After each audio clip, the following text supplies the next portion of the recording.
right, right, right, right,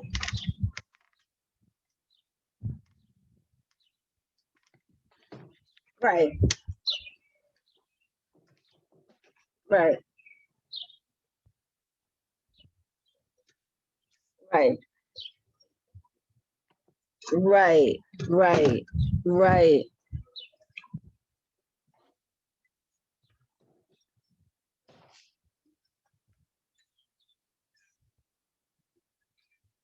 Mm-hmm. Mm-hmm. Mm-hmm. Yeah, right, right, right. So wait a minute, but if you get it done on the weekend, Cameron doesn't work on the weekend.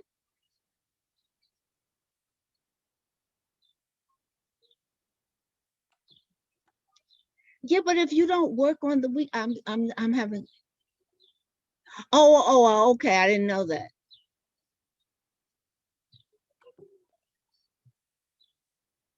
Oh.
Hey folks, how you doing?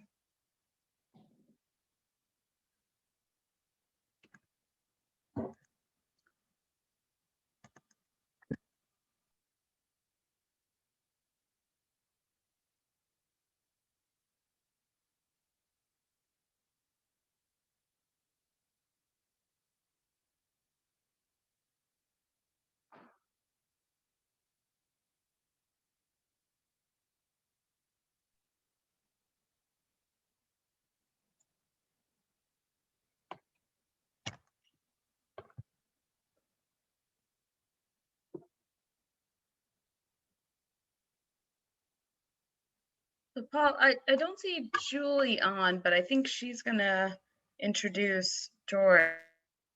I believe that's correct. Okay, great, awesome. I was like, should I look online for bio? But I was like, Julie's got it.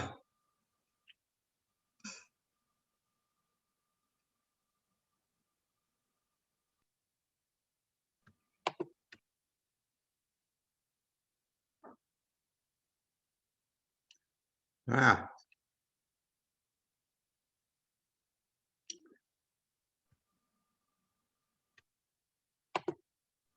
Hello, how you doing?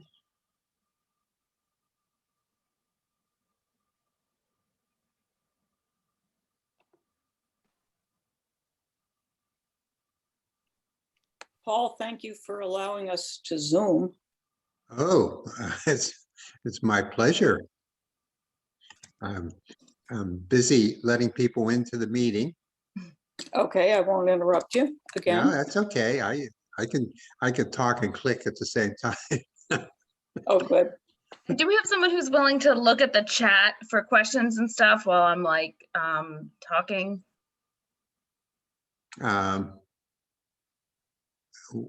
Well, yeah, we can do that. Sure. Okay, great. Hello, Brian Goodman. I'm glad you got here. Thank you. We're going to ask for someone to take notes. I certainly would never want to put Lynn on the spot, but you did such a fabulous job. Will you? Thank you. And Julie, you're doing the introduction, right? I'm introducing George, but you're facilitating the meeting, is that right? Or am I Perfect. facilitating? Pardon No, me? yeah, that's great.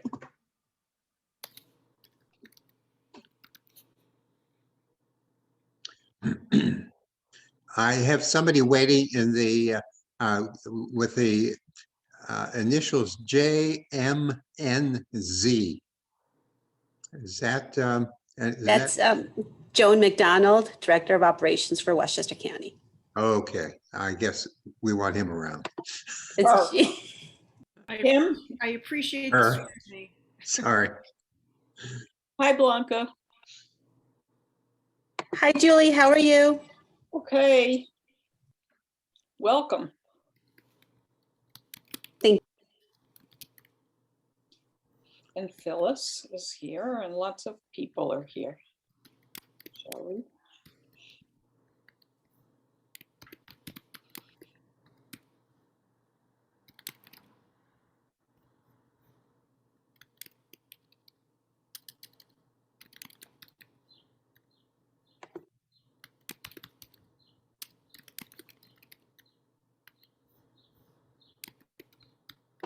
Did someone offer to look at the chat? Did anyone respond to that? I could look at it. Okay. I'll try and keep an eye on it as well, just for the portion where we have like question and answer and stuff like that. Welcome everyone who's signing on. We'll get started in a few minutes.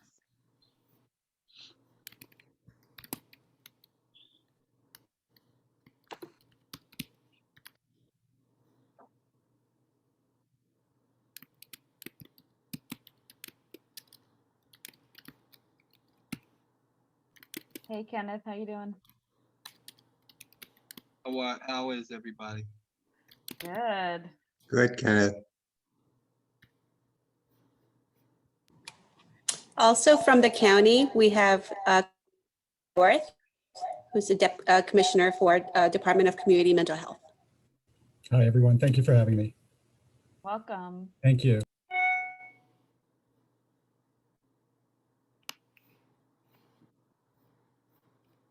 We're gonna give about another minute for folks to come in. I always show up a couple minutes late to meetings, so I always like to give a little bit of space for people who are like me.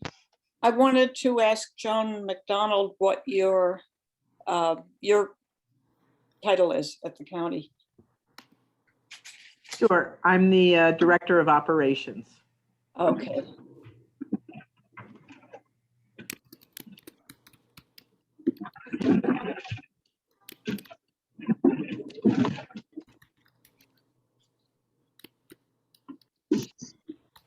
Did I say welcome? I meant to say welcome.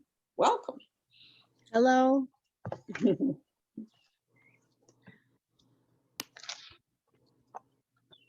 If somebody is using a screen name that is not their own name, it would be great to be aware of that for the notes. Just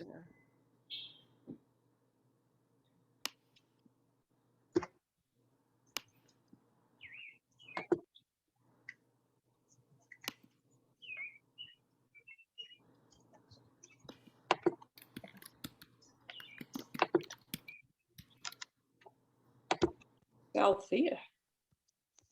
Hi, Althea.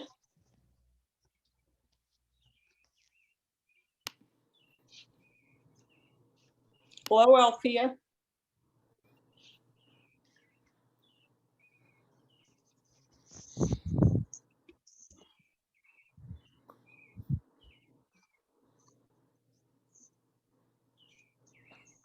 And Paul, could you make me a co-host? If I knew how to do that, let's see.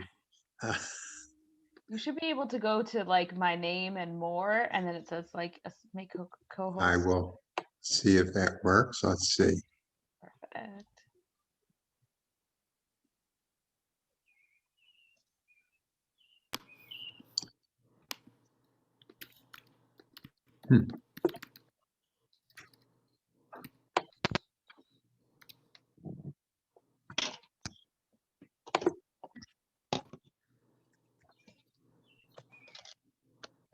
it work, Paul? Almost there. Make host. Awesome. All right.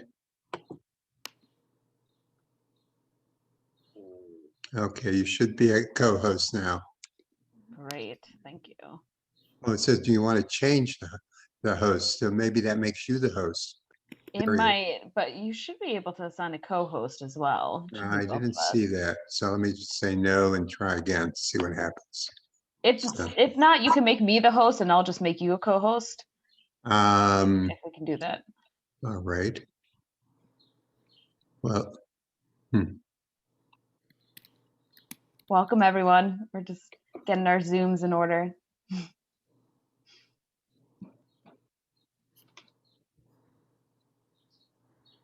all right, I'm going to make you host, Lucia. Perfect, thank you. And Great.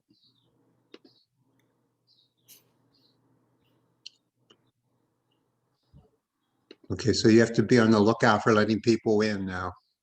Oh yeah, I guess because there's only one host. Okay, great. Welcome everyone to our meeting of the Westchester Coalition for Police Reform. We're very happy to have you all here. Before we go into kind of our agenda, which hopefully you've gotten, I'm going to go over a couple ground rules. Number one, we are recording this. I think it's going to be a really great session.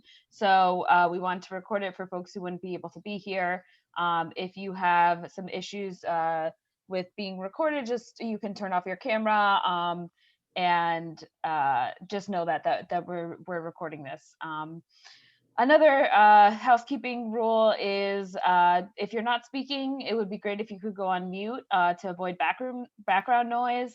If there's excessive background noise, I might just mute you. That doesn't mean that we don't want to hear what you have to say. It does, but it means that there's just some background noise. So we could just, once there's time for questions and stuff, we'll be able to unmute also. If anyone has any questions or anything, feel free to use the chat function. The big rule is to be respectful and we can engage in dialogue, but we do want to make sure we engage in respectful dialogue. So anyone who is disrespectful or does any Zoom bombing or anything like that, we'll definitely mute them and kick them out. And just thank you everyone for showing up for this meeting. We're really excited to talk about what's happening. So first, I saw Kenneth, you were on. I think, are you going to give the update or is Mayo going to? Mayo was supposed to give the update as far as the case is concerned, but I guess while he's trying to log on, I can talk about the other part. I'm sure that many of you have already seen that the Westchester County District Attorney has decided to review the case around the killing of my father. There are some people that have, mixed feelings about that, especially the law enforcement community, because I guess they want to know why a district attorney who this didn't happen on their watch has decided to do an independent review. Now, this independent review does not mean that they are going to come back with anything criminal. I hope they do, because it has always been my belief from the very beginning that the case was not presented fairly to the grand jury. And I really believe that if we ever see the grand jury minutes, that those minutes will reveal that that at that time, District Attorney Janet DeFiore only put intentional murder on the table for them to consider. So they're looking at my case, my father's case, and they're looking at Damroy DJ Henry's case. So they didn't give us a time limit on how long it's going to take. But again, we'll see what comes from it. But the DA did say that if the facts and the law warrant it, that she would present to the grand jury again. And like I said, I mean, it's from the very beginning, and many of you who have been supporting me from the very beginning know that I've said all along that they did not present fairly to the grand jury, which is one of the reasons why it shouldn't be secret. But and no reasonable officer would have conducted themselves in the manner that these officers did. And then after that, you guys heard that the movie, The Killing of Kenneth Chamberlain, will be coming out in movie theaters and on demand September 17th.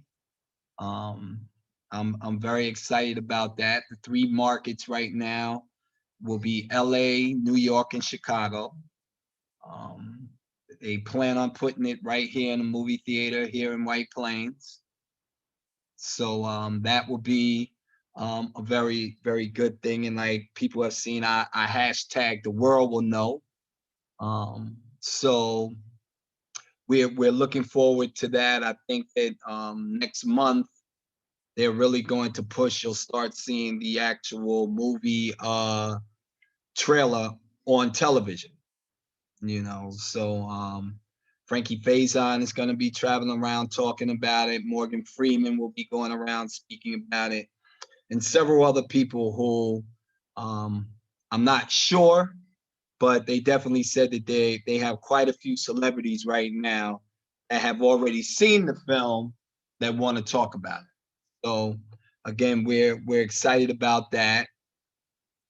Mayo will be on. He said he might not be on for about maybe another 15 minutes. So as far as the case goes right now, my attorneys are, back in court. They are meeting with the judge. There's a lot of motions going back and forth right now. Of course, the city is still trying to get things thrown out that the Second Circuit has already overturned and made the decision that no, it shouldn't be thrown out.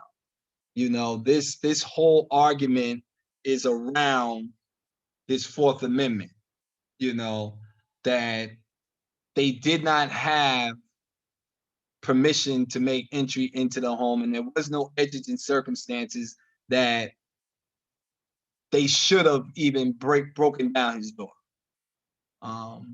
So the whole argument is over what you call, objective reasonableness. Was it reasonable, the actions that these officers took? Obviously, my answer to that is a hard no. What their actions weren't reasonable. No reasonable officer would have conducted themselves that way. There was no exigency. They created the exigent circumstances. I've never tried to hide anything in these situations, and I've challenged anyone, and I've always said it, and I'll say it even today, that I challenge anyone to listen to that audio and tell me that you don't hear misconduct or murder, because there's no way you can listen to that and say that these officers did everything correct. So, I mean, that's just the short piece, the film, the independent review. The case is still going on in civil court, and we'll see what happens. And I mean, there's nothing that's going to happen in White Plains that I'm not going to be a part of, especially when the leadership out here is trying to give this impression that they believe that Black Lives Matter, and yet you're still fighting my family in court. So I say that's the definition of a hypocrite. You can't do that. Clean up your own backyard first, and then we can have that conversation. So putting task force together and doing all those things means absolutely nothing if you don't address the situations that have happened in your communities, And I know that there's a lot of leadership right now that are still trying to, for lack of a better way, just ride this lie around the narrative that the city of White Plains has put out. And, this is why I have to come so hard and so strong with these elected officials, because I'm no longer going to allow them to speak ill of my father and make it seem like he was a suspect rather than a victim of injustice. So, I mean, unless you guys have any questions, I'll stop right there. When Mayo comes on, I mean, if you want to jump back and just ask him something, I'm sure he might have something else to add. But yes, you know, it's a lot of motions being put in right now, back and forth on each side as far as the case is concerned. But again, that's all I really have right now. Great. Thank you so much, Kenneth. Really appreciate that update and hearing from you always. Once Mayo comes on, we'll likely have a little bit of time at the end if Mayo's on to hear an update from him, and then also just to ask more questions about the case and the movie and everything that's happening. At this moment, I'm going to pass over to Julie, who's one of our steering committee members, who's going to introduce our kind of main speaker for today. Is he here? Is the county executive here? Well, he knows his bio. He is Julie. He is not here yet. He was at another function. We're texting him to see his ETA. Shall I say a couple words about him while we're waiting? That would be great. We're checking it. We're texting him right now. Okay. George Latimer started on the Rye City Council, was on the Westchester Board of Legislators for many years, and was chair for, I think, 4 years. He was elected to the state assembly. He then was elected to the state senate and made the decision while serving there that he would have more impact locally. And that was when he ran for county executive and won, and began January 1st of last year, 2020. Police reform is one of the areas where he wanted to have an impact.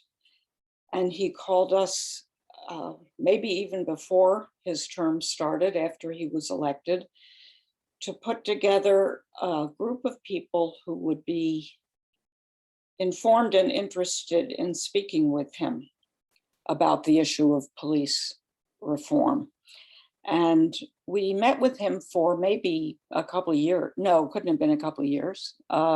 Certainly a year, and I'd say a little more. And out of that group, he formed a task force to look into the issue. And that was before Governor Cuomo issued his executive order. So he has felt passionately about this issue. And it'll be good to hear from him when he gets released from his other function. I wonder whether, while we're waiting, Paul, do you want to talk a little about some of the mental health issues that we've been discussing? Because he's going to address tonight the county's work on encounters between police and people with mental illness. Yes.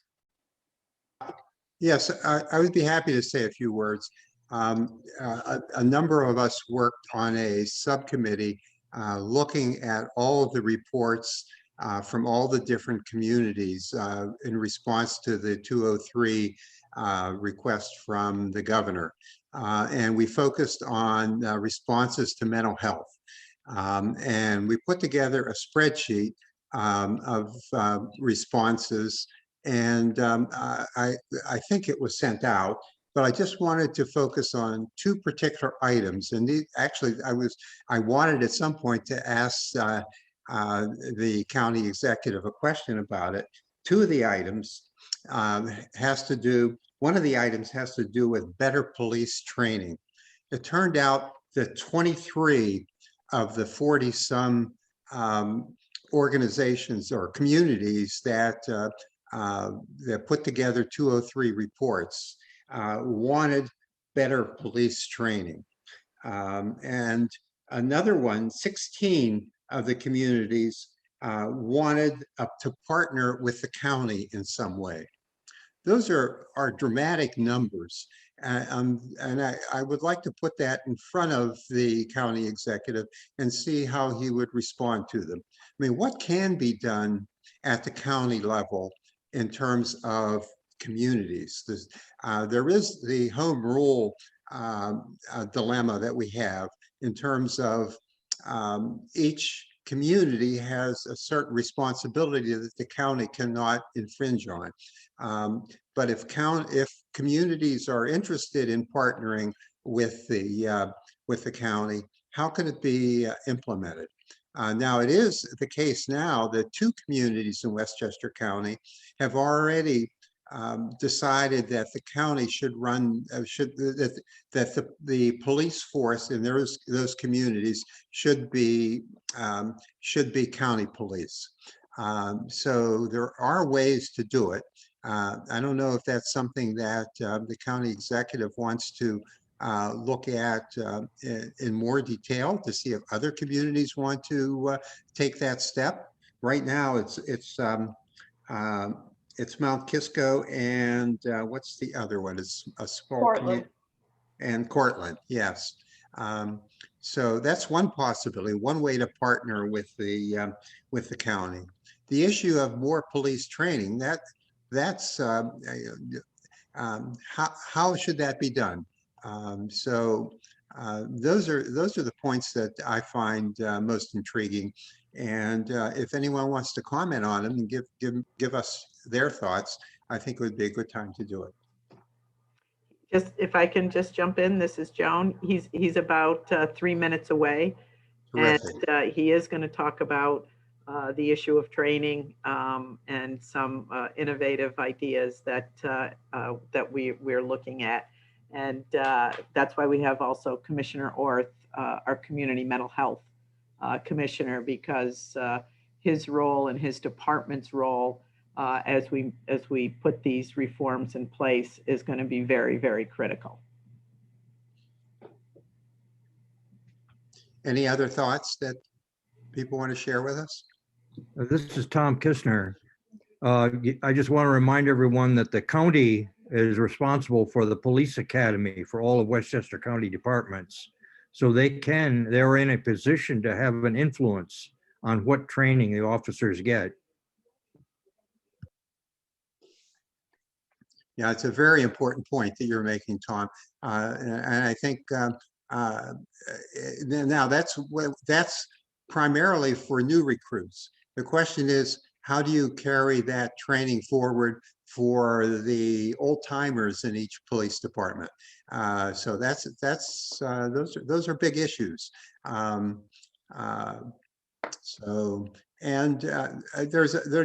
another issue that I would like to mention, and that is that one of the things we did, the WCPR group did, was to put out a set of our own recommendations as to what police reform should look like.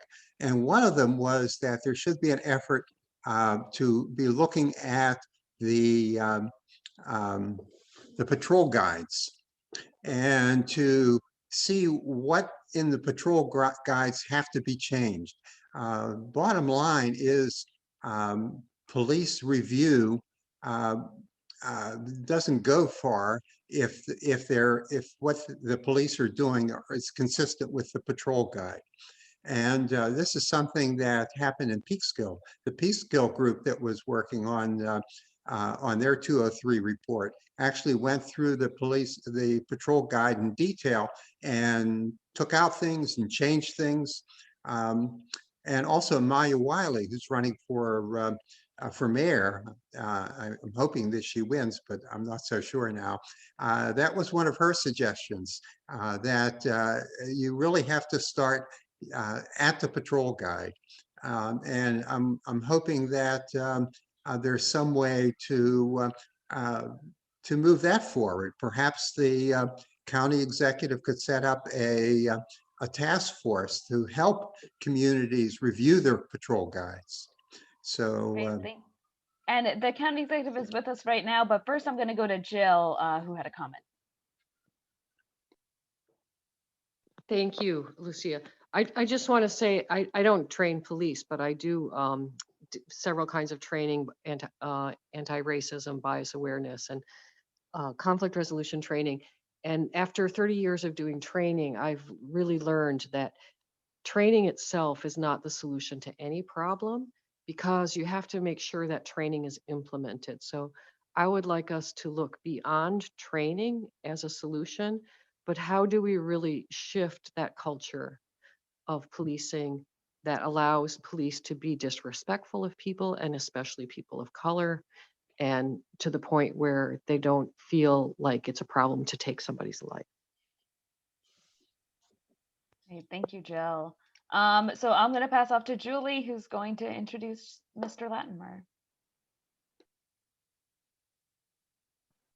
Well, County Executive Latimer, I already told them all about you and your background, and I'm going to just turn it over to you so we don't lose any of your time. Great. Well, thanks very much. I appreciate the opportunity to just chat with you, give you an update on where we're at. And I guess I'm blocked through 7:30, so I'm going to try to take about 10 minutes or so, maybe slightly more than that, to give you an update and then provide enough time for any questions that you have. I'm joined here by Blanca Lopez, who is on video, and Joan McDonald. Joan is our Director of Operations, and Blanca is our Assistant Director of Operations. The two of them, plus Emily Saltzman, represent the three key operational people that have to supervise what happens in all the departments of county government, and for our purposes here, primarily the Public Safety Department, although some of these things affect the Mental Health Department and other entities of the county government. Just to go backwards, and I'm sure you know most of this stuff, but the report of the Reform Task Force was scheduled to be completed, adopted by the Board of Legislators, and submitted to Albany on April 1st. We impaneled the task force back in June. We actually did it before the governor sent out his mandate. We had an original vision for it that involved our educational function at the police academy, and then we broadened it to include what the governor requested us to do. The group headed by Mayo Bartlett and Leroy Frazier, and we had 30 some odd individuals, 35, 36 individuals. We had a diverse group of people that some of whom who are on this video were part of that group. And we had robust discussions broken into 6 groups, and they came back with 51 recommendations. We've added a recommendation since then. But of the recommendations in the report, 7 of them were matters of state public policy, and 44 of them were county areas of public policy. Of the 44 directed to the county government, 7 of them were purely legislative initiatives, and 36 of them in the original grouping were things that had to be done through the executive branch, either by the Commissioner of Public Safety or within my authority as county executive. Now, we added a 52nd recommendation, which came from the Board of Legislators, which said to screen potential hires for prejudicial actions or affiliations. So you're looking for white supremacy activity, things of that nature. And I don't know if the task force, but we treated it as a 52nd recommendation. So it's part of the recommendations we're trying to implement. And I would say that as we're speaking, Blanca Lopez, Crystal Collins, and the folks from our team, Jason Whitehead and so forth, are looking at all of the local reports that were done by the 40 some odd municipalities. And at some point in time, they're going to come back, probably in July, and identify additional recommendations that came out of the local that did not pass did not come up through the county task force to determine if we want to add those things to our implementation plan. So we might add another 5, 6, 8 recommendations to be implemented. We're not viewing this document as static. And the task force that was impaneled has not completed their work because we asked them to continue on to be available as a resource to help us in implementation. And there'll be certain types of projects, research and otherwise, that would go to the task force. So in any event, the task force had a meeting, a Zoom meeting with the state legislative delegation, Andrea Stewart Cousins, Gary Pretlow, and their respective individuals. They went over the 7 statewide issues. Those are ones for which legislation will have to be done at the state level of government. And it's a longer, glide path for those items. We're committed to them, but our role in implementing them at the county is pretty minimal. We support the policies as we go forward. Of the 44 going to the county, Colin Smith, Terry Clements and Damon Marr. I saw Damon on the video. I don't know if Colin and Terry are on as well. But they were legislative members of the task force, and the 7 legislative initiatives that represented some of the more detailed situations will be implemented when legislation is passed. And legislation, developed, drafted, debated at the legislative level in the county, most likely a public hearing. And then when it's voted into law, on the assumption it's voted into law, I would sign it and that would implement it at that level. Among those 7 is probably the single most important of the recommendations, which is the Civilian Accountability Office. And again, I don't know if Colin is on, I can't see all the participants, but we understand that this Monday, Colin and the committee that he chairs will be starting their first general discussion about the Civilian Accountability Office. I know in general, there's an effort to research whatever other jurisdictions have something similar to this, the Civilian Review Board or anything else similar, as they start to work through legislation that would be drafted and debated amongst the advocates before it goes before the board. That process begins on Monday, and I guess, Damon, if you're the only legislator who's here, you might want to speak on that in a few seconds when I cover the other areas.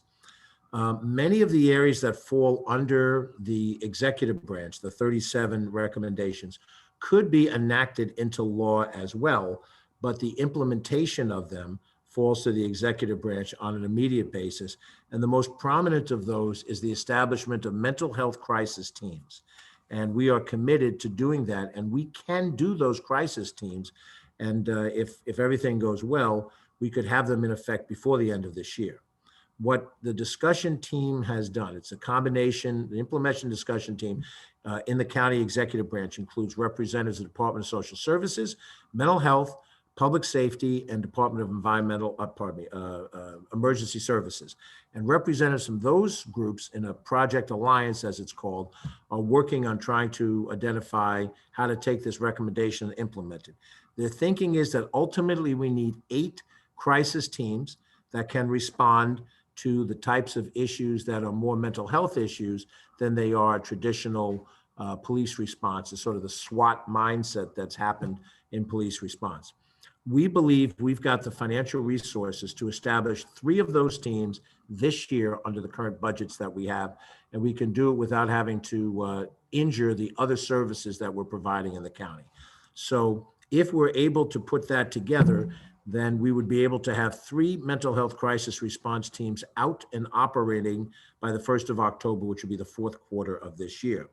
We've identified that there is an existing team in Yonkers, which is structured by the city of Yonkers for the city of Yonkers. And Yonkers alone as a jurisdiction is about 20 to 25% of the county. So we have our 8 locations are locations that, while one of them includes Yonkers, the other ones are the ones that we're going to prioritize. And that includes Ossining, Peekskill, Mount Vernon, the White Plains, Greenberg area, Port Chester, New Rochelle, and Mount Kisco. Now in Mount Kisco, because that is where the county police under our direction does the local policing, Mount Kisco will be one of the 3 target areas to launch the mental health crisis response team, because the coordination with the local police department is all within our county control. And right now we're operating, looking at 2 other locations. New Rochelle comes to mind as the largest community with a concentrated population once you take Yonkers off the table. New Rochelle is the next largest city. So New Rochelle is likely to be a 2nd location for the crisis team. We already have somebody from the mental health world that works in the police department to respond as it is, but we're looking now for a full team, interdisciplinary team. We're going to have to get assistance from the nonprofit community. And so we're going to have to put out a request for proposals to nonprofits. I would expect to see that in the next 30 days. Don't quite know if we'll get those RFPs out before the 4th of July, but certainly after the 4th of July, you will see that out there. And then we're also going to be looking, even though we have resources internally, we're going to be looking for state and federal money to assist it. But we're still going to put the teams together unilaterally and move forward on that particular bullet. We know that these teams have to be out there 24/7. The model that used to exist of 8 a.m. to 8 p.m. is not sufficient. So we're accepting on being able to do this on a round-the-clock basis. That is costly, but we're confident that it's the right thing to do. And when you have a situation like happened up in Rochester, New York, where there was a gentleman in the middle of the winter who was naked and he was out in the street and he clearly was not, operating within a healthy mental frame.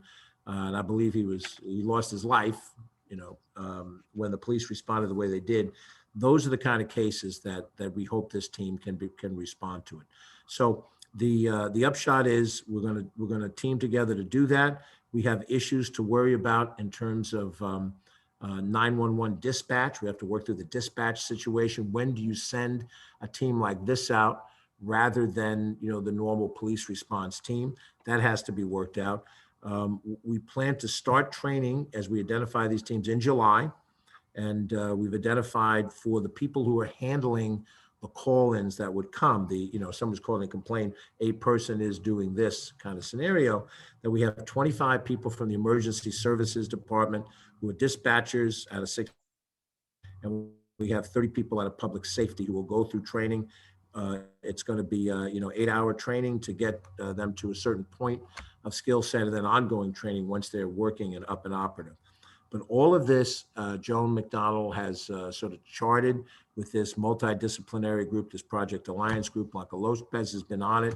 And so we're confident that before the end of the year, you will see the beginnings of a robust mental health crisis response team in Westchester County that will start the process of dealing with that particular recommendation, which we consider, after the Civilian Accountability Office, we consider this the second most important recommendation that came out of the report.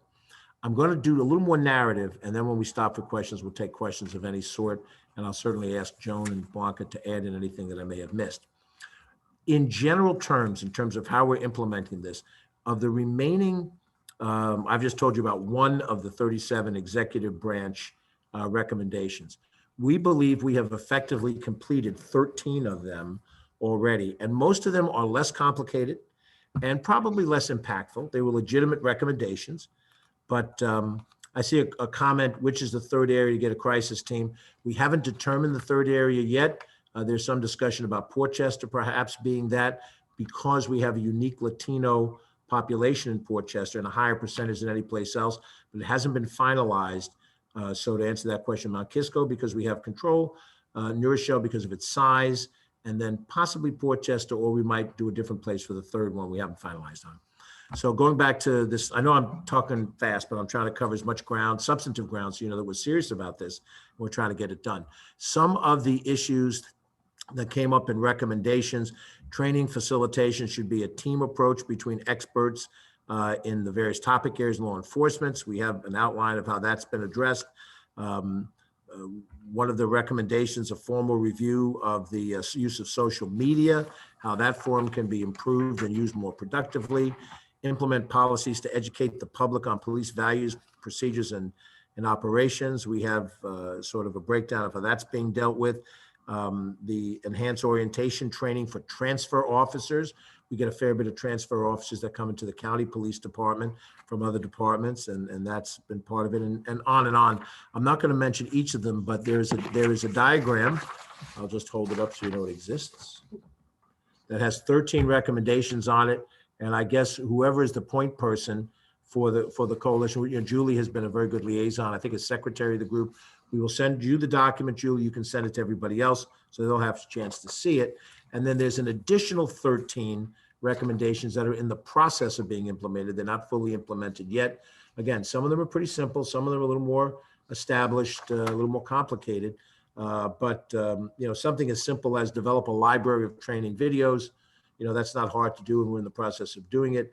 Make non-confidential documents and other data publicly available takes a little bit more time. We have to work through certain elements of it, but we do have some of the elements already, such as age, gender, and race enforcement information. So this is a second document, which you'll also get, and then you'll have a chance as members to look and see how we're doing it.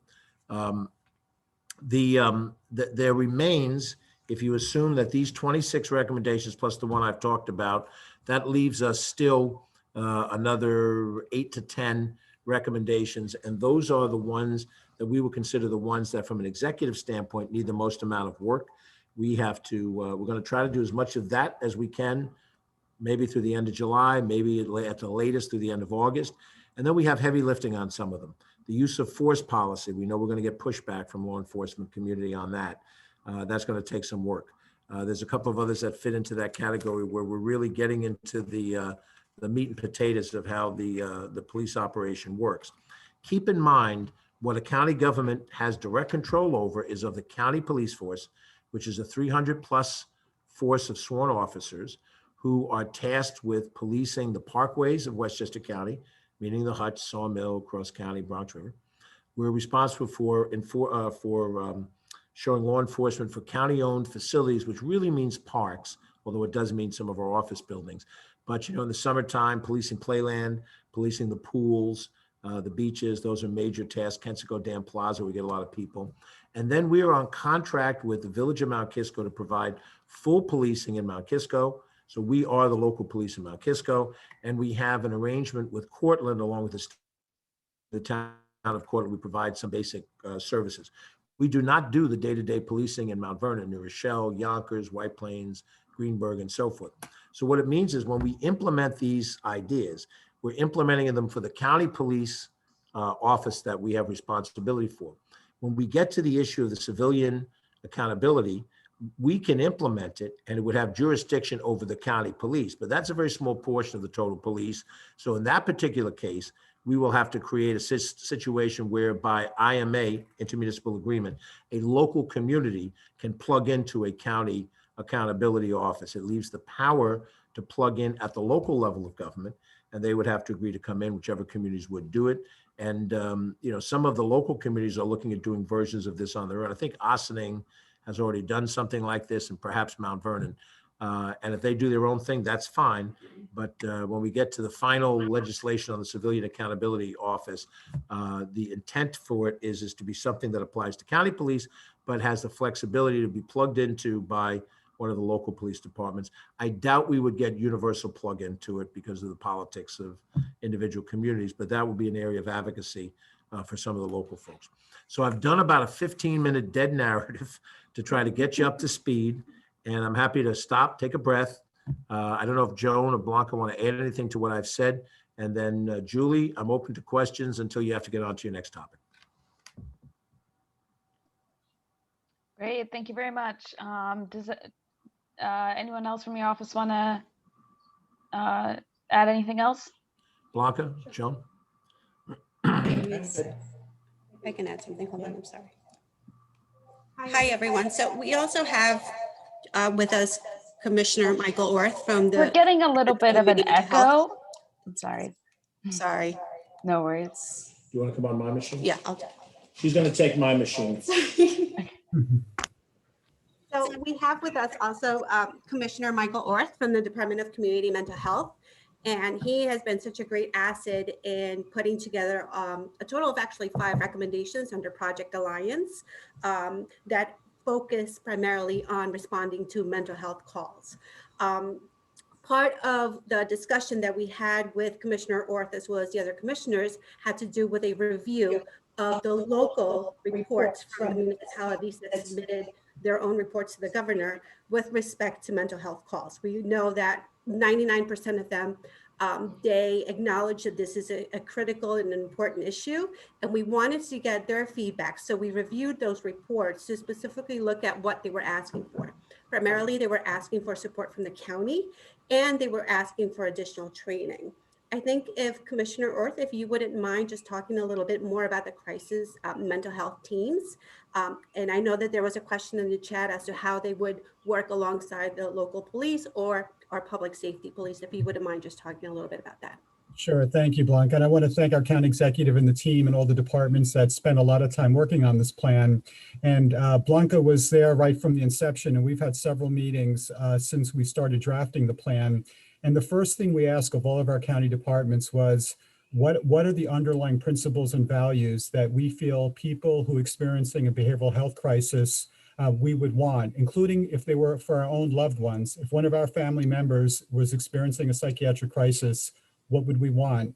And the response was a responsive approach, responders who are skilled and well-trained, a supportive, warm handoff to services to address the initial crisis once it's over, a trauma-informed perspective, and a response that would be characterized by empathy, compassion, respect. So in the entire plan, we made sure we embedded those principles and values into those services. Specifically, as Blanca mentioned about the mobile crisis response team, we really looked at various models around the country that have had some evidence base, that are trauma-informed, and it was important that they were co-embedded or co-located with the local police department. We don't want to create another silo response. We want to make sure that we're bringing the best of the mental health services with a local law enforcement response.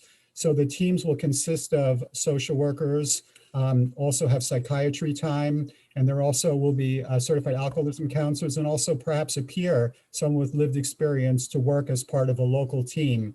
The police would be getting the response, and then it would be a decision at dispatch, what is the most appropriate response? If there's some safety and risk issues, should it be a co-response with a police officer and a mental health team? In many cases, it may just only require a mental health response. So that team will be sent out to provide the intervention and take care of the planning process. The response has to be rapid. Unfortunately, due to the restrictions, limitations of our current crisis system, we can't always respond immediately. We can't always cover the entire county. So this model would allow us to have more of a local focus, to really tap into some of the local resources that are present in the communities that were mentioned. So that's a little bit about the response. We also wanted to have a consistent framework for the whole county. And as the county executive mentioned, we are looking at eventually creating 8 different models, but they all need to follow the same framework, the same expectations, a trauma-informed care, and also include evaluation and research component to it as well. So many are familiar with the CAHOOTS model. It's somewhat similar in terms of the initial response, the type of professionals who are part of the team, and the expectation to do a quick response and then turn it over to either outpatient, detox, peer services, or other resources that may be appropriate for that individual. One of the things that was also mentioned that's connected to this, as the county executive mentioned, we are going to start shortly a 911 distress caller dispatch training. In Westchester, we have over 40 public safety answering points, and our goal is to have consistency to help some of those dispatchers recognize what is a mental health crisis, what requires a different response or resource. So over the summer, we're expecting to start that training for all of our dispatchers. It's based on a model that Broome County has successfully implemented, and it's a 10-hour training course that will be provided. Great. Thank you all so much for all that important information. One question that I had that I wanted to kick off with was, when we're talking about the oversight boards and the countywide oversight boards and the ability for municipalities to opt in, what would be, could you talk a little bit more about kind of what the process on that would be? Who would be the decision makers to opt in? And kind of if a municipality wanted to be able to take advantage of this, what would be the limitations? What would they need to kind of start getting in place in order to participate in that? Well, usually whenever you have an intermunicipal agreement, excuse me, between the county and a municipality, it's a legal document that's signed by the chief executive officer of the municipality with a backup vote that was had by the legislative body. Now, in communities like Mount Vernon and Yonkers, we have a separate mayor and council. That's a 2-step process. In the other communities where the mayor, the supervisor is a member of the council, then they have a vote and they convey it. We would have to draft up, when we get to the point, a standard intermunicipal agreement. The county attorney would draft it up, probably send it to the municipal officials, attorneys, so they can look at it, argue over whatever the bulleted points would be. And it would be in that document, Lucia, where the specific responsibilities would be laid out. What is it that happens at the local level? What happens at the county level, given the nature of the complaint? Is there an override, ability for a local government if a certain type of issue comes up? All of that would be specified in the intermunicipal agreement. And probably what will happen is the Board of Legislators will draft a law that says a community may join by intermunicipal agreement, period. Separate and distinct will be a document that will specify that within the standard form intermunicipal agreement. So it'll be a 2-step process, and I suspect that the closer you get to the end of the legislative process of passing the office, that's when you would have the work going into creating of the IMA, which you would then look at and comment as an advocate group. Great, thank you for that. We have a question in the chat of the Public Safety Committee meeting that you mentioned on Monday. Is that open to the public? And if so, will it be streamed or is in-person an option? Damon, if you're on board, do you know what provisions are made for that meeting by chance? I don't know specifically.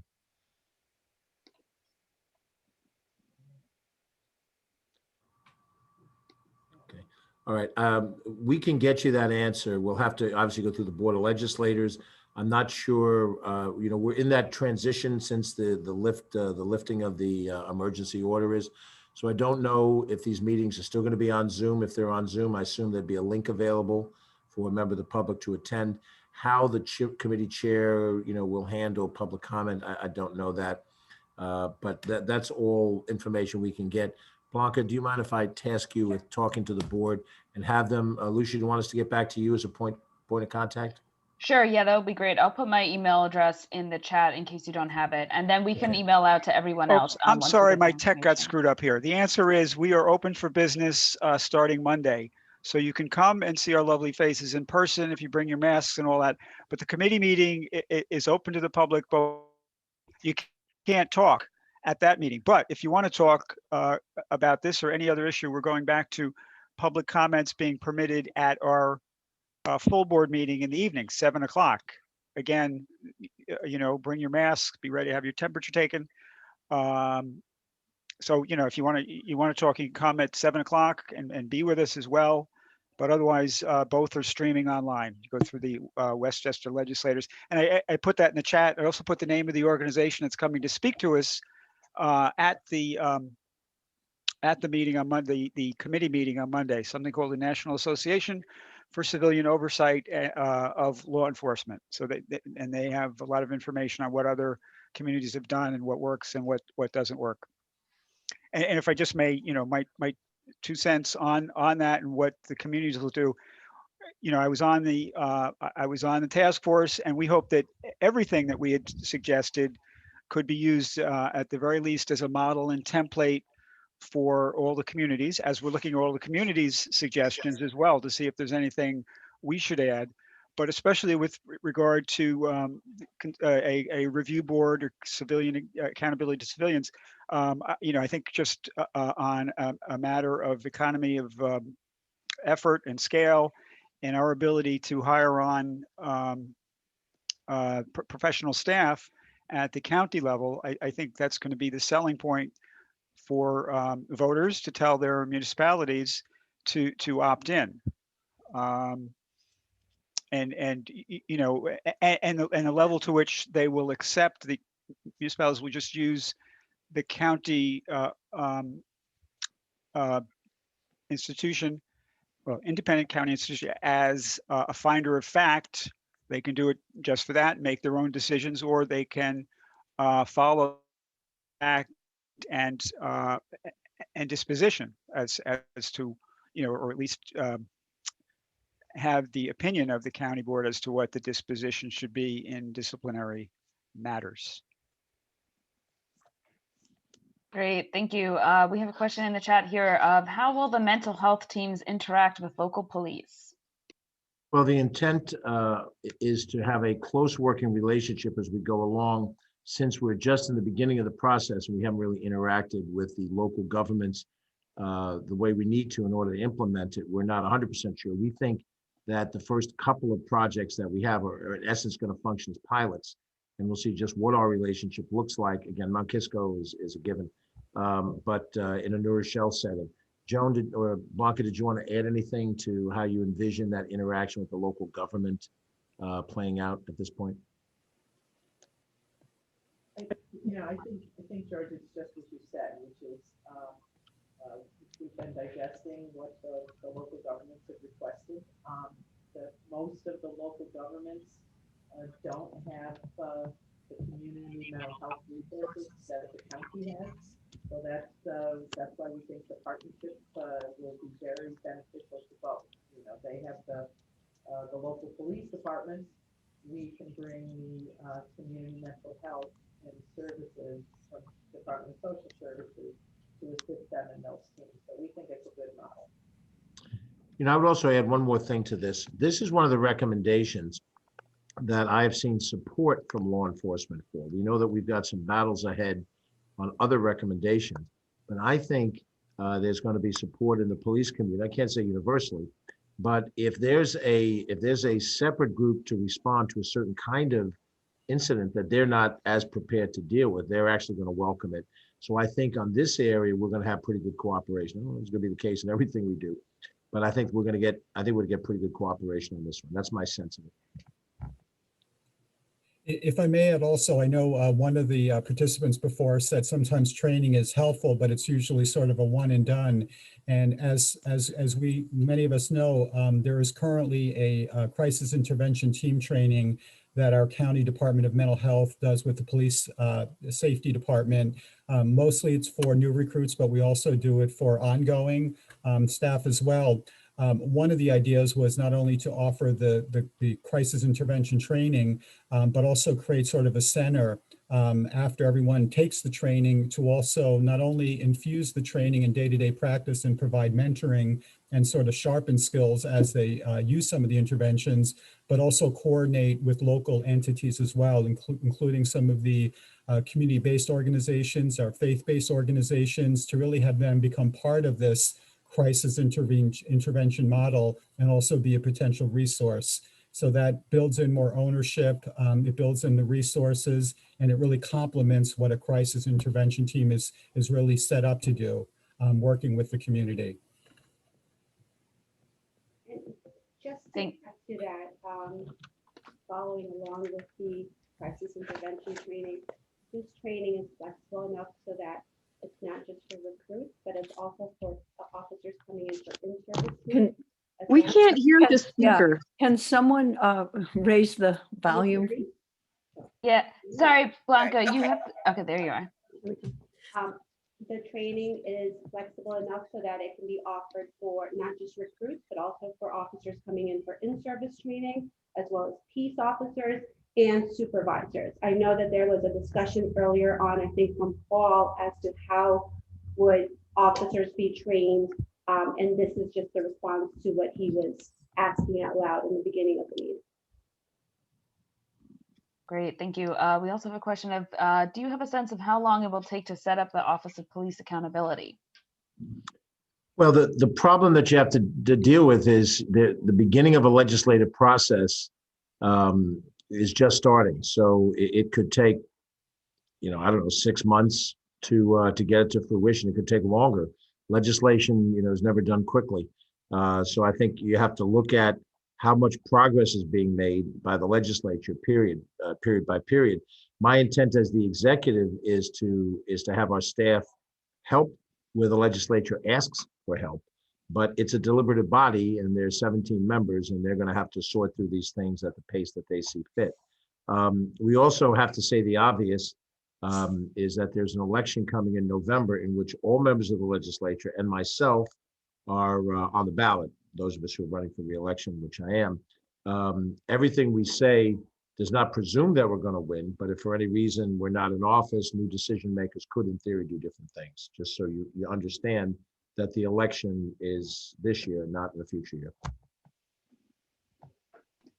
Great, thank you. I'm going to read this question from Jill. I understand that peers are very effective in diffusing mental health crises, yet your comments make it seem that it would be nice, but not a priority to engage peers in the county response. Why isn't this a higher priority? Michael, can you address that? Sure. We definitely want to embed peers, folks with lived experience into the model. And we also recognize that we already have existing peer services, some that are freestanding peer support, others that are underutilized through Medicaid redesign. So we definitely want to collectively, as the county executive said, use all the possible resources that exist and also identify any gaps within our system through the teams as well. Thank you for that. And then we also have a question about what mental health actions for police officers are planned. So are there any plans to take into account the mental health actions of police officers? Blanca, you gonna? Sure. So one of the recommendations that the task force approved or voted on was to implement Project ABLE. And that is a program that's actually free of charge to police departments as long as they provide all of the information that's requested. That would provide training. Sorry, Blanca, if you could lean just like a little closer in, that would be great. Thank you. Sorry. No, oh, that's Want perfect. to come back to this Okay. unit? Come back. Hang on. You come back to this unit. Sorry. Well-oiled county machine at work.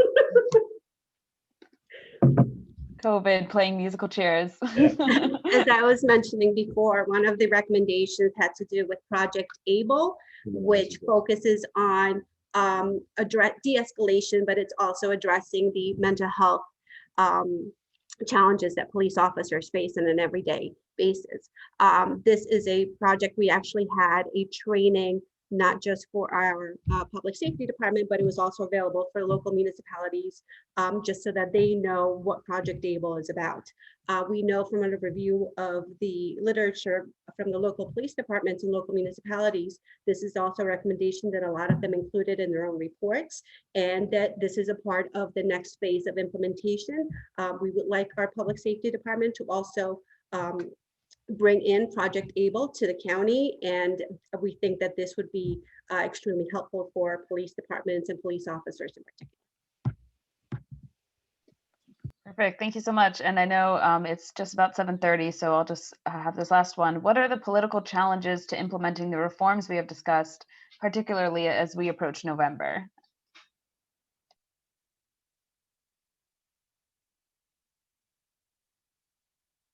Oh, I see that you're muted.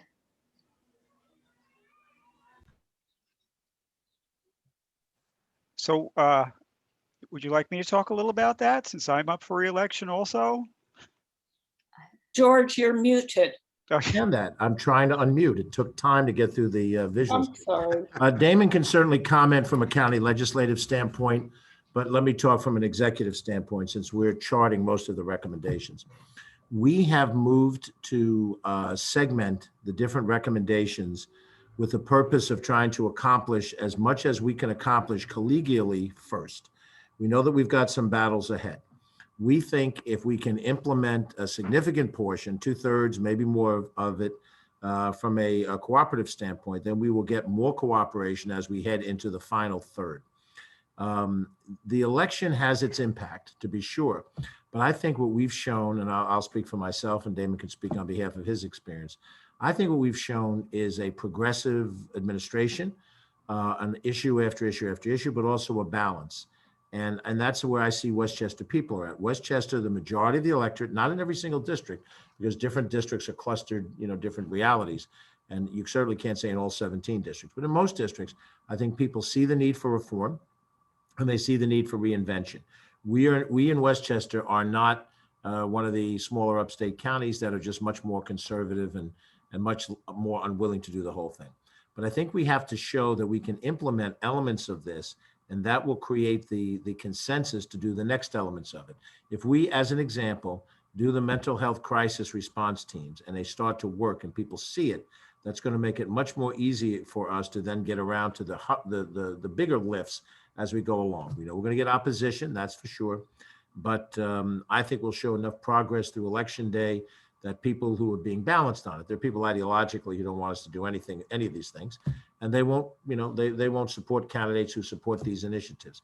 But I'm reasonably confident, I think we can get through it. But and in a campaign, people who hold a different point of view will highlight that in debates. So I would say tune into the debates and see how we handle ourselves on the merits of the arguments.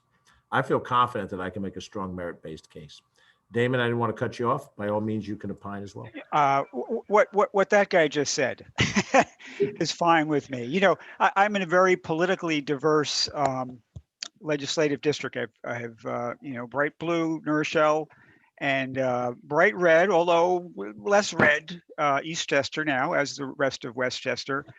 And going forward with it, that on the mental health response units is something that frankly, I got on board very much by virtue of two young gentlemen who brought this to me to really push. I am thrilled that New Rochelle will be one of the first places where we're going to have this, because we just, if you follow that, the situation is recently the DA charging a New Rochelle police officer with assault, and you look at the video, it's very clear to me that that's one of these mental health situations that, as it was, handled pretty commendably by several of the officers who were on duty. And if you recall, I won't get into all details, but the problem was with an off-duty officer who intervened as this fellow, was being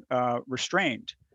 And I can envision a mental health unit doing an even better job than the uniformed officers who were there. The off-duty officer, I don't want to get into it much further, but very, very bad example of how to police at the very least. And so my opponent has already jumped on this and has sided with, I think, the very mistaken PBA statements that were made. I mean, I like to optimistically think that the PBA presidents had not seen the tape, which just came out yesterday, the video, and that maybe they'll look at it again, and maybe my opponent who made the statement about the cops are being handcuffed and that sort of thing, will, think to revise and withdraw the statement he made. But you know what? That's pretty much all they got, because I they're going to beat the drum over law and order, and even in communities where there's nothing happening, that they're fed that this narrative is said that that the cities are in flames, that protesters have been, the whole Fox News narrative, I might say that. So, I think, yes, this is going to work, and it's a reasoned approach. And as George said, the other large piece is civilian review, which we're going to look at very carefully, what works and what doesn't work, and take it step by step. And, I'm finding in my very short career in politics, if you gain the reputation of just trying to figure out the right thing and doing that, and not trying to figure out all the politics all the time, you do okay. And we'll see how that works this time around. And with that, I think George and I are both going over to the New Rochelle Democratic Committee. Great. Thank you all. Thank you all so much for answering your questions. There was one, I know that you have to leave, but there was one about, are we doing anything to ensure that implementation addresses structural racism and white supremacy in our culture? I know that you might not have time to answer that right now. Well, let me address it from our standpoint, and I'll be quick about it. I did respond to Jill individually. The issue of structural racism, white supremacy, is much bigger than just the policing function. And we would be moving in the wrong direction to use it just as a response to what's happening in the police department. We have to deal with it in every element of our society, the way people are dealt with in the Department of Social Services, the way people are dealt with in other functions of county government and elsewhere. So our Human Rights Commission is tasked with that responsibility, along with our ethnic advisory boards, of which we have 4 or 5 that cluster some of the different ethnic groups, and it includes LGBTQ, women, seniors, disabled, all of the different others of the society. How we deal with that in a county government structure is this much of the issue. And we're going to roll out different things that we do in this area. But let's be honest, the county government, even though it's bigger than local governments, is a pretty small portion of the overall society. We're going to have to figure out how to deal with this on a larger basis, statewide and nationwide. And you can see in Westchester responded to vaccinations. We're 76% vaccination and rising. We're one kind of place. Other parts of the state didn't respond with the same kind of percentages. So I think we're going to lay out some issues. Some of them will be embedded in the way training is restructured. We talk in these recommendations about implicit bias and so forth, and in the training of police officers. But I think we would be wrong if we focus just on police officers with this issue, and that will engender opposition to what we're doing. What we have to do has to be societal in our focus across all different disciplines, and it's going to take time, and it's bigger than just this issue, but we're committed to it. Yeah. I mean, it's as good police spoke. Our confrontation with anybody is the end result of neglect of housing and early childhood education and good daycare and employment, all that other good stuff, which, we can do something about around the corners of our budget and stuff like that there, which I think, you all know.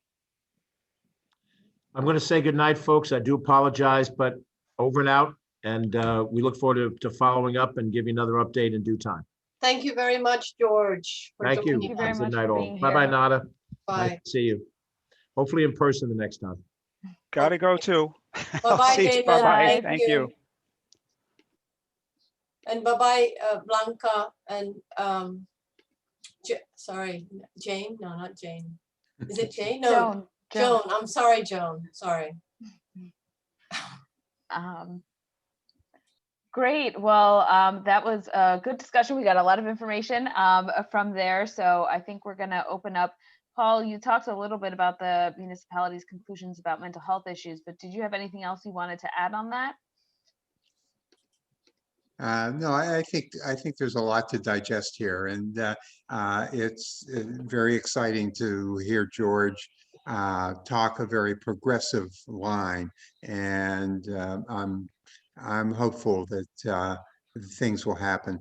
I am somewhat still concerned about who responds. If it's a policeman that's responding, it's the shield and the gun. And I sure hope that that is the secondary person who's responding, not the primary person. Thank you, Paul. And I think also something that I want to see in the implementation is the support that we give behind the mental health professionals who are working on there. So are the mental health professionals well paid? Are they working super long hours, or do they have reasonable hours? I think those types of things are really important. We saw a little bit of a commitment to fund some of those mental health resources. So we want to make sure that they're funded enough that we're getting people who are really quality, who are able to put that time and then also not work such long hours in this emotionally exhausting job.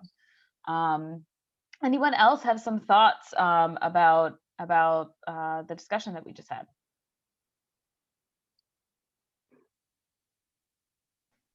Hi, I just wanted to echo Paul's comment about, who's getting these calls initially. Like, we can have all this set up, and it sounds like a great thing. It is a great thing, to have a mental health crisis team. But if the call is defaulted to the police department, like that's right where it starts. Like, so I think we have to, and I think we don't have to reinvent the wheel. I mean, other people have figured out how to do this. Where do the calls go before they go to the police, before the police have to be involved?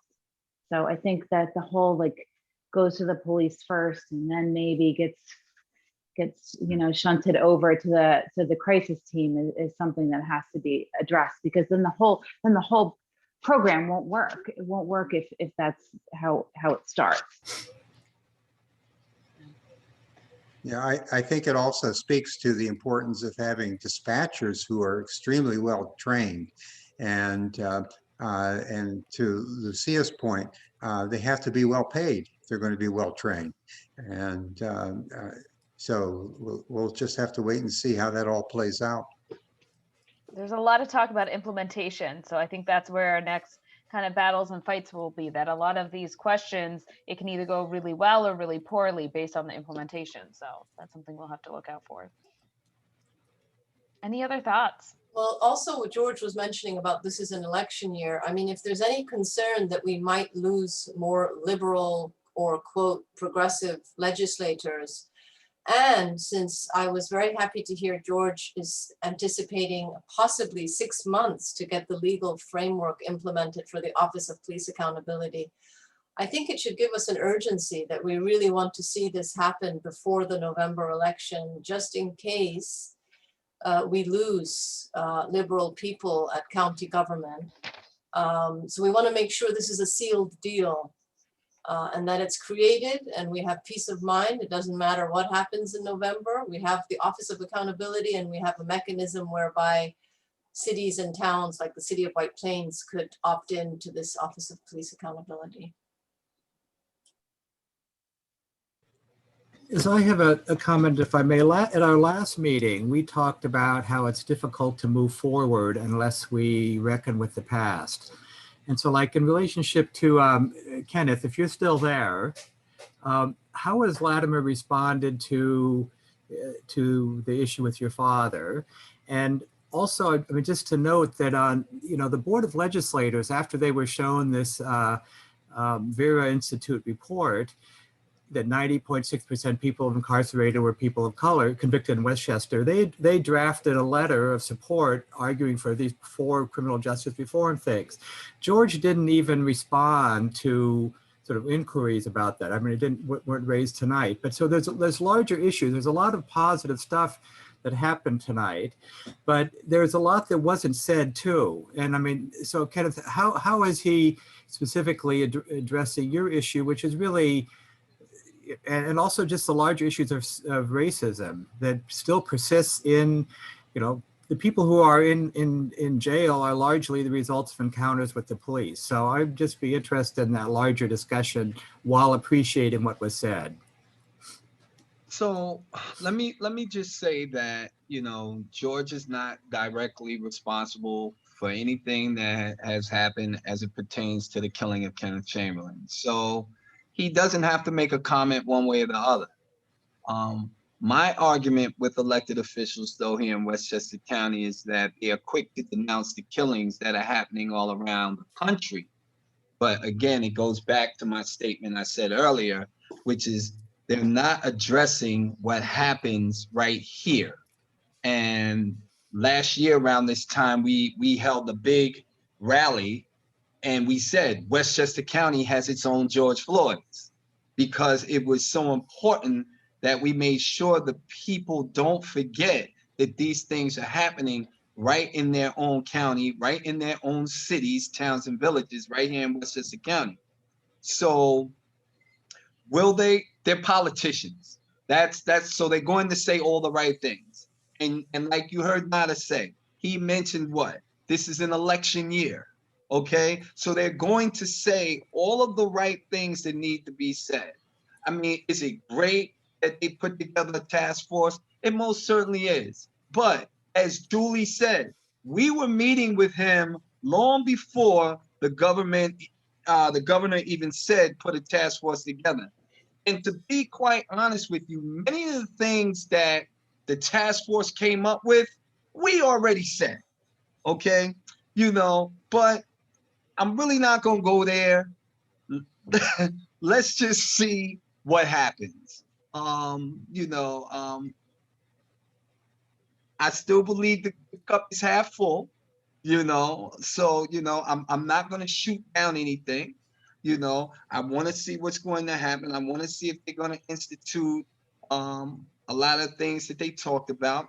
And as far as the mental health teams, I listen to some of the things they say, but I myself am very connected too. So people who are in those meetings will tell me what they don't say, So like I said, we'll see what happens. But remember, it's an election year. So they're going to say all of the right things, and they're going to run on these platforms. And then it is our responsibility and our duty to push them, to make them do the things that they said that they're going to do. So, I mean, I hope that answers your question. I mean, I don't know. My issue, when you start to talk about the killing of Kenneth Chamberlain Sr., it has to be addressed to Mayor Roach, the city of White Plains, and the Common Council of the city of White Plains.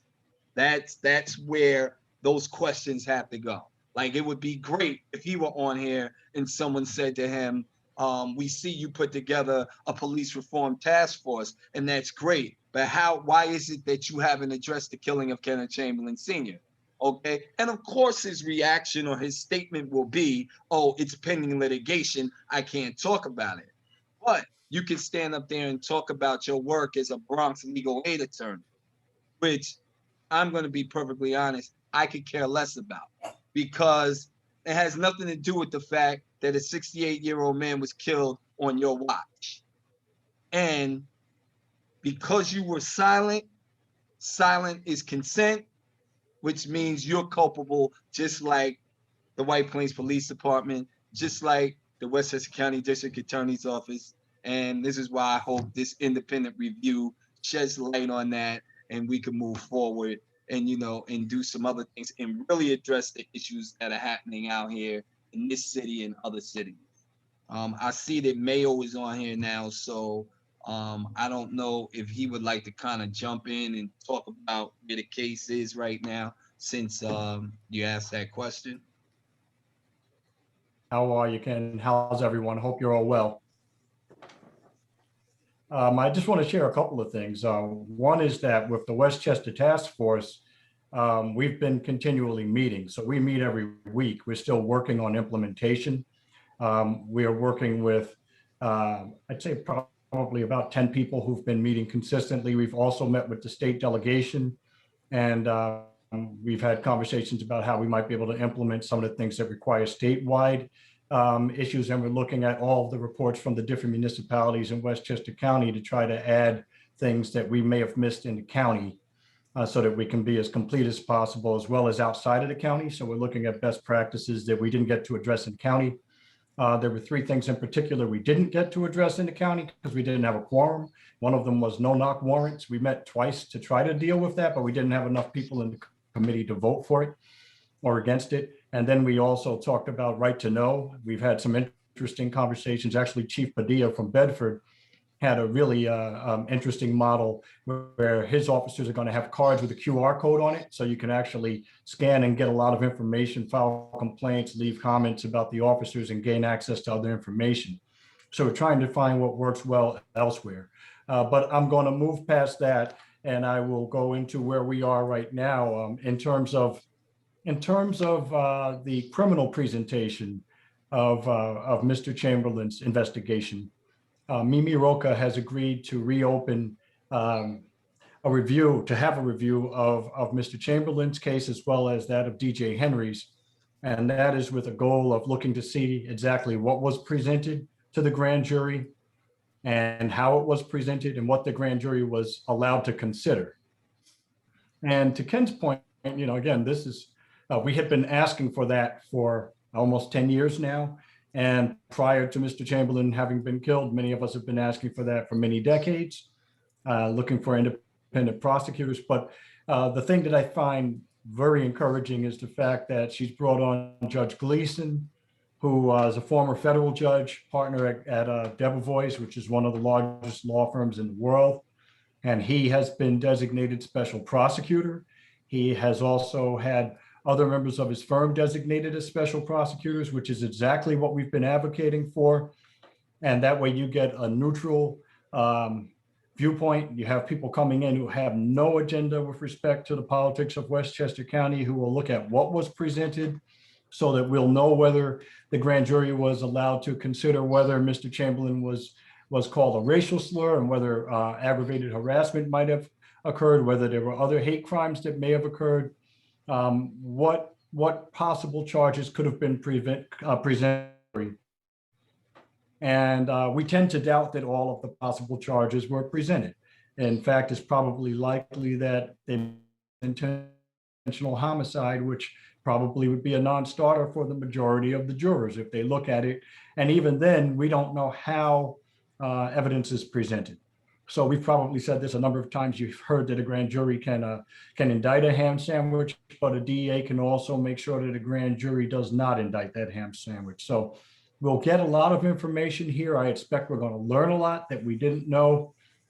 It's interesting that in the civil case, we have concluded expert discovery, and we examined their expert pulmonologists as well as their expert crime scene and criminal practice experts. And one of the things that we found fascinating is that, you know, some of the experts also who had listened to audio tape did not recall racial slurs being hurled toward Mr. Chamberlain.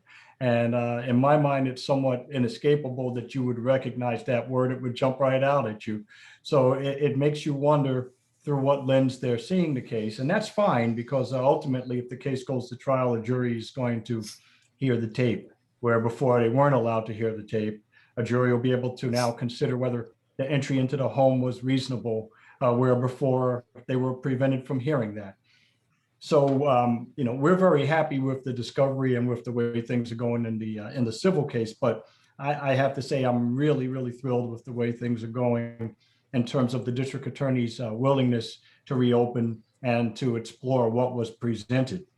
Now, some of the crimes that we think occurred may be time barred because of statute of limitations. However, the grand jury has the ability to do lots of things, and one of them is to issue a report. And that report can be very comprehensive. It can get into exactly what happened and didn't happen. It sheds a lot of light on what occurred, what the practices of the White Plains Police Department were at the time, what recommendations may have been made to improve the conduct of the White Plains Police Department. So all of these things are things that are somewhat encouraging for us. Going back to what County Executive Latimer was talking about also, I think I would be remiss if I didn't mention, well, I'm the co-chair of the Westchester County effort for police reform and reimagining the police. But Mr. Chamberlain also was on the accountability working group. And I don't know how much he talks about what he did there, but he played a pivotal role, was a tremendously valuable voice. And at one of our public sessions, there was some give and take from another member of the task force. And I have to say that and I think it was dealing with mental health services and how people respond to incidents involving a mental health crisis. And in response to that, George Latimer said that he was going to allocate funding so that we'd be able to restore mobile crisis teams. And that was on the spot. So I think that, you know, those are important things. And I think it's important that we recognize that. I think that it's important that we recognize, you know, how valuable it was to have Ken's voice present. And also that, you know, he didn't have to be present. I'm quite sure of many other county executives where I wouldn't have been anywhere near this process, and Ken Chamberlain certainly wouldn't have been anywhere near this process. And we wouldn't have been meeting with them at all. There would have been no monthly meetings, quarterly meetings, or otherwise. So I just think that we need to, I just wanted to mention that. That being said, I think that what Ken's suggesting is entirely accurate, that we have to be vigilant. And I think Nada brought up a great point that we can't assume that we're always going to have the people we have here. We can't assume that that we're not going to go back and find ourselves where we were before George Latimer was county executive, and where you might have a county executive who has no interest whatsoever in passing any of the recommendations. And I have to tell you also that I was a facilitator for Irvington and for Peekskill. And I worked with other municipalities when it comes to the police reform effort. And not those in particular, but there are many, many throughout New York State police reform efforts that were concluded as of April 1st, because that's the date that it had to be sent to the governor. And there has been zero interest in doing any work when it comes to implementation. And so we're very fortunate that we're in Westchester County. But on the other hand, when you leave Westchester County, where do you go? And you know, what's their take on it? And are they interested in any of this, or was it simply done to make sure that the funding wasn't decreased? So we have a lot of work to do, and I'm happy to say we're still engaged in that work. I'm also happy to say that the County Board of Legislators has been phenomenal. From what I can see, we actually had Legislator Shemsky, who proposed on her own and added an addendum to our report. And her addendum indicated that we should be screening police to make sure that we don't have extremists and supremacists on our police force. So I wanted to share that. I didn't know if anybody else was aware of that. And if you are, I'm sorry, because I got here late. Well, I was actually Mayo, it's an important point. It came up in the White Plains Police Reform Task Force, and the police chief was mentioning that there might be some First Amendment restrictions on the screening process. I'm wondering if you could comment about that. Well, you know, it's interesting because during the public session, one of the public sessions, I think with the County Board of Legislators, I forget who it was, but someone from the Department of Public Safety said that they already screened. So if they're already screening, the issue is, and I think we've got to recognize that it's challenging. It's not like, you're not going to find somebody who says, hey, I'm a Klansman and this is on my Facebook homepage. You're not probably, although watching the insurrection, maybe you do get that for some people, but for many, you're not going to know that. And, Tom Kistner can speak very well to it, having been a police officer and worked with a lot of police officers, that you're not going to always see where someone stands. However, we can have a better process in terms of the questions, the background checks, how we review social media prior to someone coming on board. And there already are in the police manual, and it's the police manual in Westchester County, okay? The police manual or handbook. In the city, they call it a patrol guides. But when people, and I hear lots of people talking about the two as if they're different, they're the exact same thing. They're just referred to differently depending on what municipality you're in. But when you look at those guides, in the guide itself, it says that you are precluded from engaging in conduct that's unbecoming of an officer, or that that shines a negative light on the institution itself. So that already is there. People already can be disciplined for their conduct. And while you do have free speech and you have a right to the free speech, you don't have a right to the employment. And many companies and many organizations and agencies have morality clauses, and there is a form of a morality clause in the Westchester County Police Department manual. For instance, some of you may remember that Tavis Smiley was fired and sued by PBS because of alleged conduct that was, I guess, in the nature of sexual harassment with an employee at PBS. And he did not have a right to that job, and he had to indemnify PBS because PBS paid money out to this person as a result of his conduct, and then he had to pay PBS back. So there are a number of things that we can do,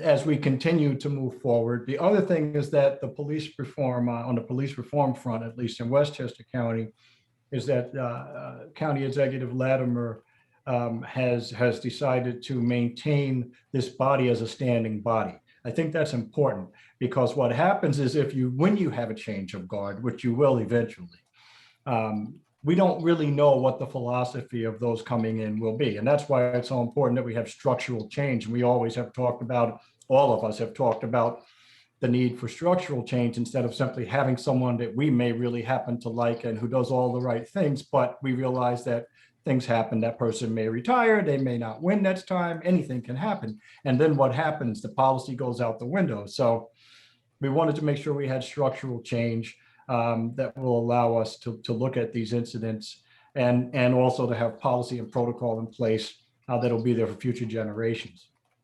So I don't know if there are any other particular questions that I'm able to answer regarding either the review by Mimi Roca's office or with respect to the status of the case for Mr. Chamberlain. I'm happy to do that. I will say that I'm encouraged by the tenor of our conversations right now with the city, but I'm more encouraged by where we are. And I tend to think if it's a case that has to be litigated again, that we're going to be in a very good position. So that's just my feeling. I'm happy with where we are there. And I'll tell you that I'm late. I'm late because I was at a forum with the Human Rights Commission, and I was speaking, and the topic was the psychological toll of hate crimes and bias incidents. So Michael Orth was presenting with me before. So that's why I'm just getting here. So coming in on the tail end, when we're talking about funding, that's always important. And I think that we probably can play a significant role in supporting the funding down the road if it becomes an issue. Thank you so much. And thanks. Sorry, for those who don't know, I think Mayo used to work for the district attorney in the hate crimes section bureau. I did, yes. Thank you. Thank you for all of your super important work. You're very busy and doing a lot of great things. So thank you. Thank you for that and for your knowledge and all for all the updates. We're about 4 minutes over. I think I want to open some space if anyone has a final thought or question. Jill, I know you had your hand up, so just one or two maybe kind of final thoughts to close us out here, if anyone has any. Yeah, can you hear me? Yes, we can hear you. Yeah, okay. So I just wanted to say that I think it's incumbent upon us to make sure that as the county implements the recommendations, that they really do address the problems and have an impact, like change the outcomes that are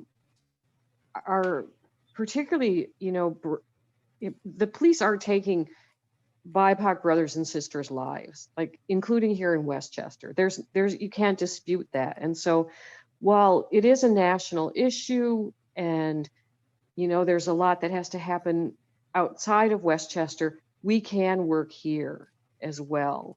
So I think to deflect to, that the issue isn't just about the police, for me is a bit disingenuous, and that we really need to look at what we can do here, and really as a committee and as members of this community to really look at as we I feel like, okay, yeah, let's get these recommendations implemented. But if they don't really address the problems, if they don't address the structural racism, if they don't address the way the police treat people, what's it for? Jill, I just want to state that in the task force, we have a gentleman, Lieutenant Alonji, who is with the county. He's responsible for the training. And the beauty of the Westchester County Task Force, as opposed to some of the others, is that we're responsible for training virtually all the officers who come into the county. So we're going to be their first opportunity to receive training.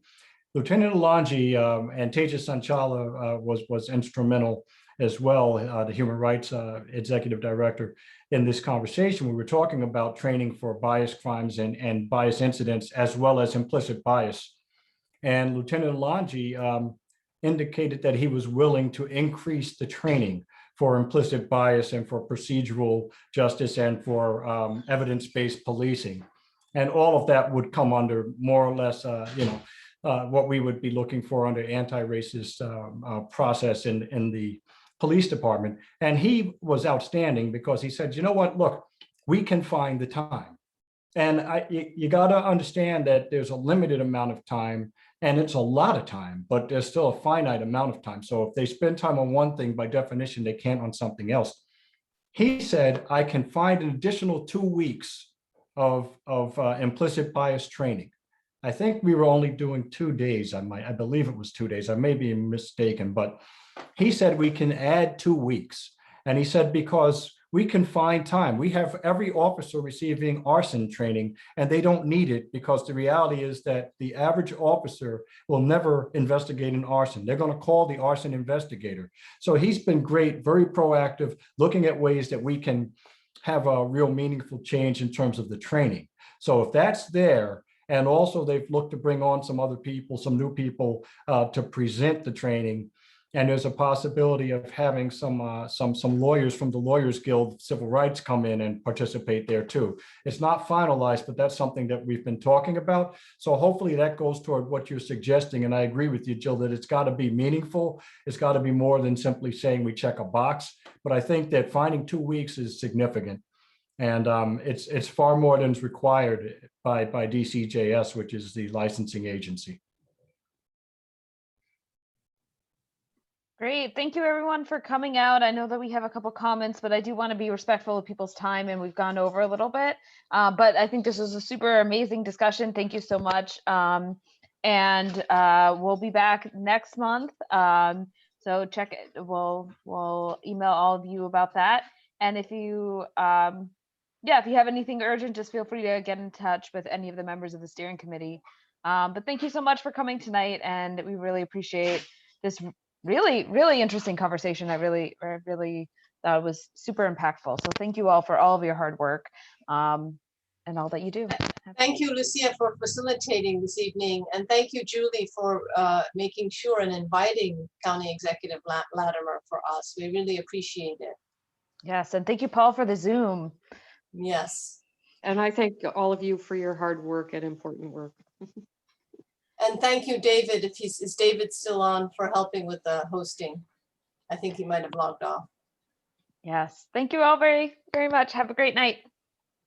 Good night. Thank you, Lucia. Thank you, everybody. Thank you.